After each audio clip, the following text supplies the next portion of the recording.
வைக்கும் போது ஆம்கோல் கிட்ட இந்த மிஸ்டேக் பண்றீங்களா? அப்போ கண்டிப்பா க்ரீஸ் ஃபார்ம் ஆகும். இந்த டிப்ஸ் அண்ட் ட்ரிக்ஸ் யூஸ் பண்ணி க்ரீஸ் வராம எப்படி நம்ம ரெக்டிஃபை பண்றதுன்னு பார்க்கலாம். ஹை நெக் வைக்கும் போது ஷோல்டர்ல எந்த ஒரு சேஞ்சஸும் நம்ம பண்ண மாட்டோம். ஸோ இப்போ என்னுடைய ஷோல்டர் பார்த்தீங்கன்னா 15 inches வருது.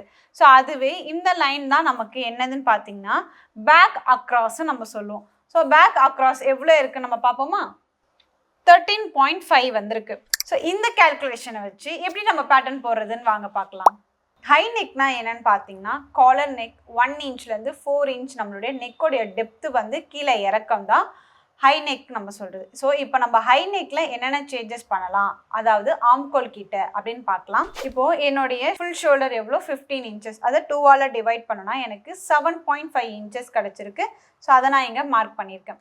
ஸோ அப்படியே என்ன பண்ணணும்னா ஸ்ட்ரெயிட்டாக மார்க் பண்ணிவிட்டு அது கூட அக்ராஸ் பேக்குன்னு நம்ம மெஷர் பண்ணியிருக்கோம். ஸோ அக்ராஸ் பேக் வந்து எனக்கு எவ்வளோன்னு பார்த்தீங்கன்னா 13.5, அது கூட ஈஸ் அலவன்ஸ்ன்றது ஒரு 0.5 inches வந்து ஆட் பண்ணணும்.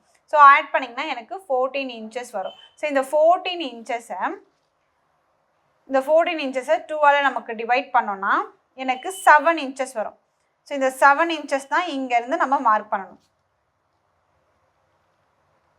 ஸோ இங்கேருந்து இங்கே நம்ம மார்க் பண்ணிவிட்டு இப்போது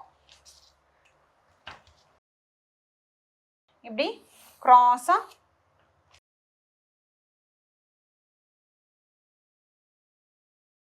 இப்படி மார்க் பண்ணணும். ஸோ இந்த மாதிரி மார்க் பண்ணி ஆம்கோல் கர்வை நீங்கள் ட்ரா பண்ணணும். ஸோ இந்த மாதிரி க்ராஸாக மார்க் பண்ணி ஒரு கர்வ் மார்க் பண்ணியிருக்கோம்.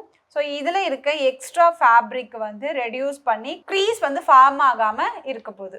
இந்த மாதிரி டிப்ஸ் அண்ட் ட்ரிக்ஸ் உங்களுக்கு வேணும்னு நினைக்கிறீங்களா? அப்போ நம்ம பேஜை மறக்காமல் ஃபாலோ பண்ணுங்கள்.